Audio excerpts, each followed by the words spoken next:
Hello everyone and welcome back to our channel or our Facebook page. My name is Nicole. I am the founder of Epifania Magazine. On our videos you might see me or some of our other content creators' faces, but we are so glad you have found your way to this video again, so thanks for being here. So today's video is going to be a little fun reading challenge for me, if you will.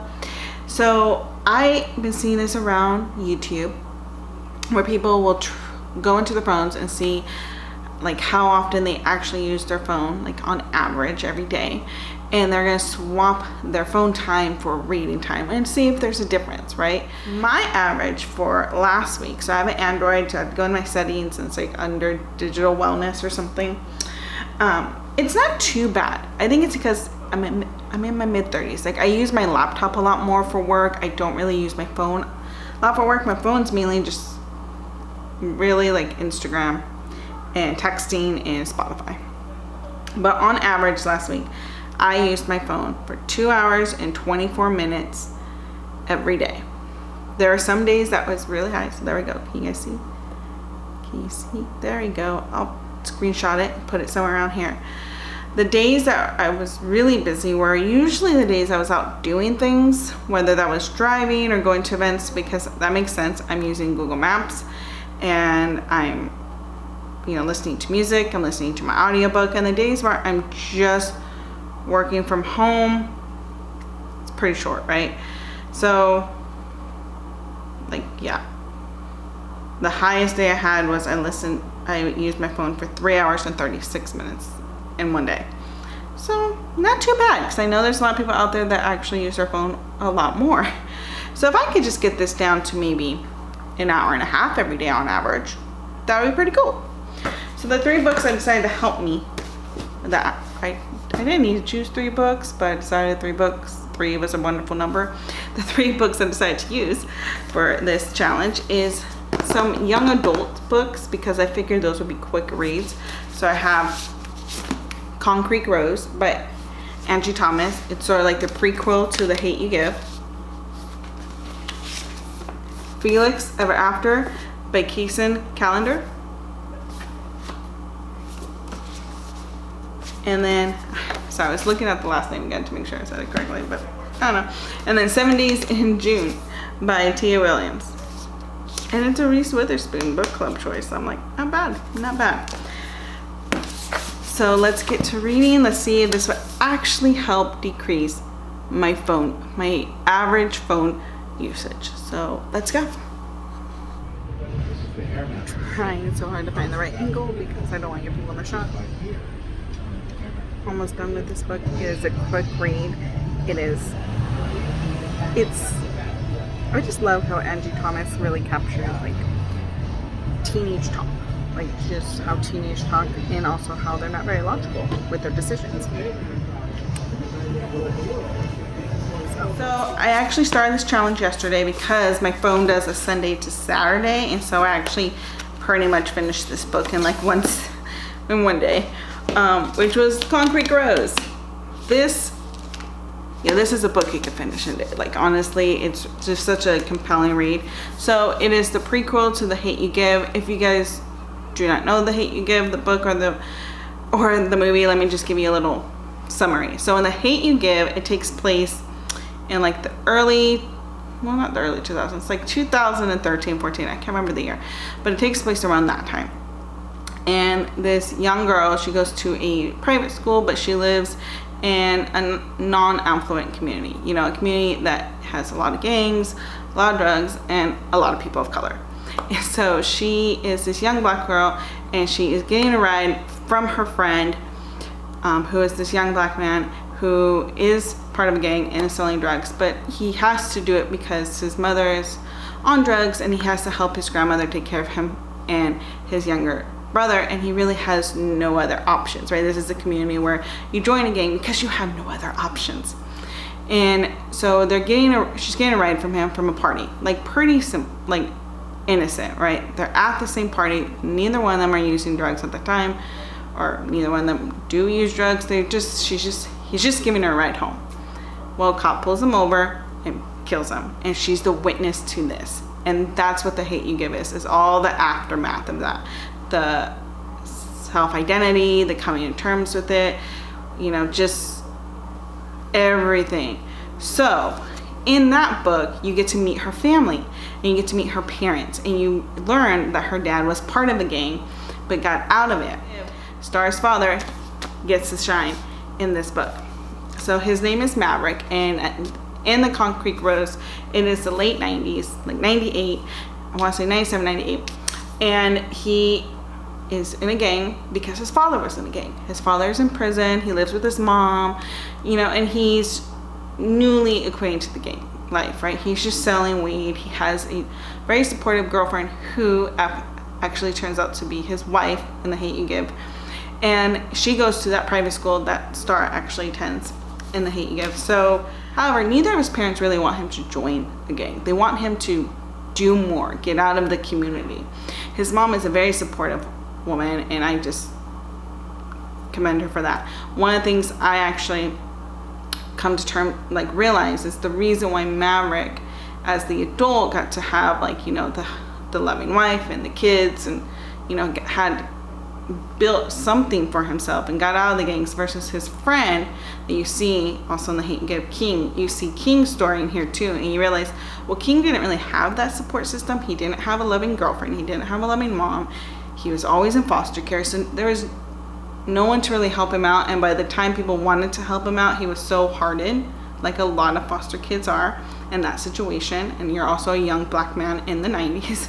He's so hardened that he can't take the help, while Maverick can still take the help in some sense. So you see Maverick's story, you see how he becomes a young teenage father, you see how him and Lisa meet, and how they actually get through having their own child, but also Maverick having a child with someone else, and everything that comes to it. So it's just a really good story. I would definitely give this a read. So if you love The Hate U Give, love young adult, seriously, and it's such a page turner, that's why I got it done in a day, guys. Sort of down that I got done in a day. All right, guys, on to book number 2, which is Felix Ever After. Stay tuned. This book is getting good, guys. So we're on page 209. I have to sit by the pool because it's period day, but there's Nicholas on the call. That's my friend right there, swimming. But yeah, it's a nice Friday to finish this book.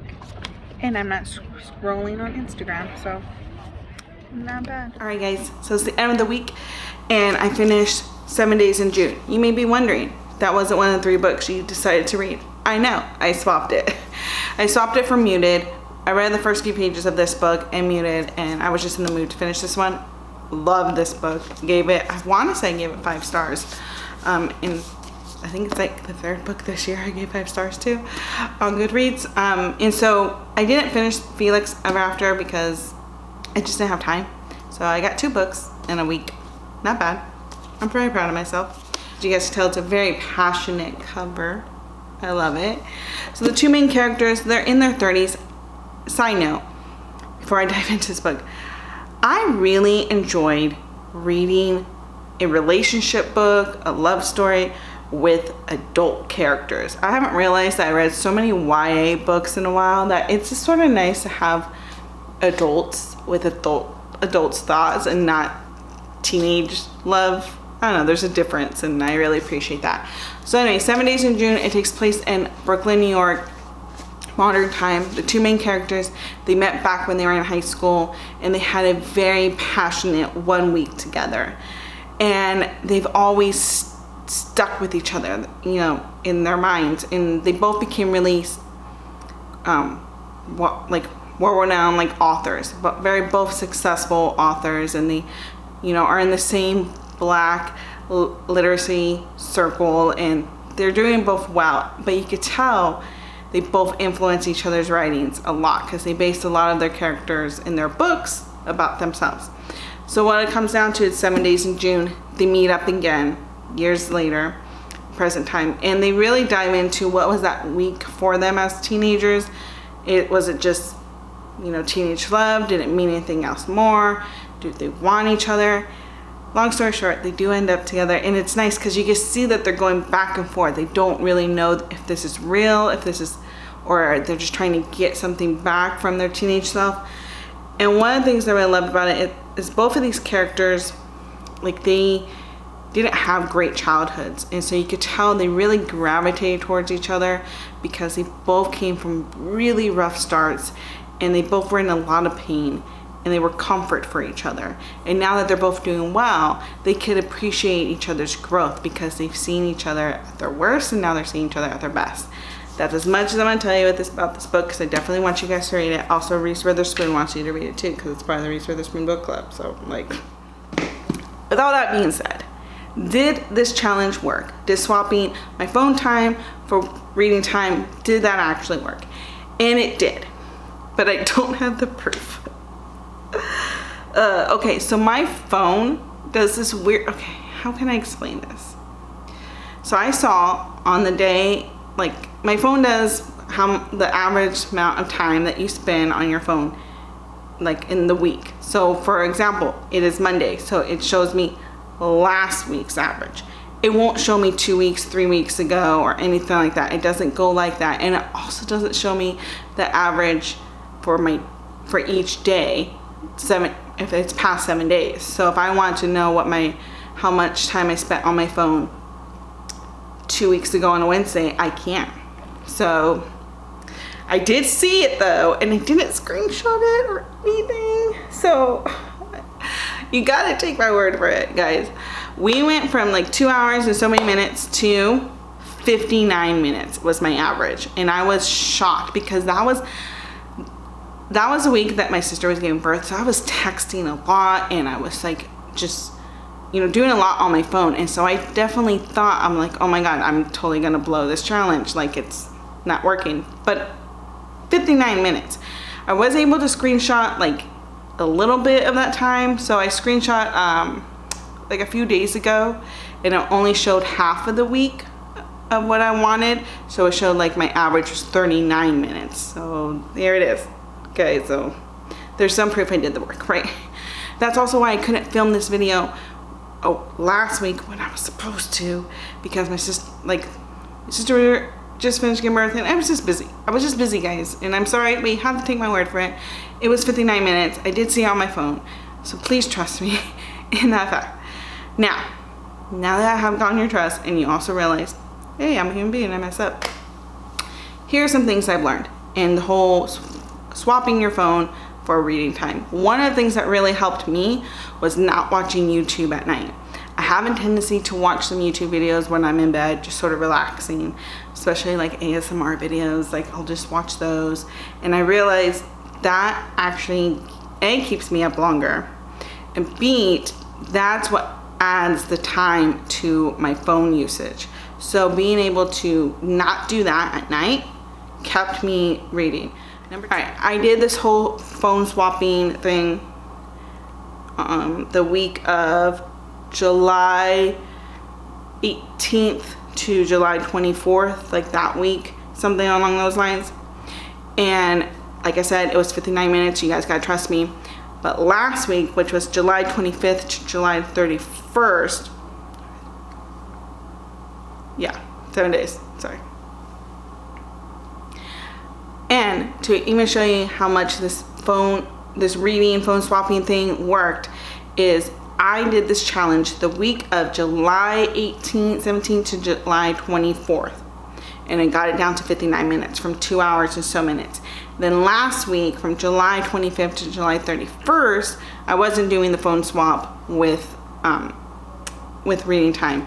And I'm at 2 hours and 45 minutes was my average, was my daily average. And it even says this is 2 hours and 39 minutes more than last week's daily average.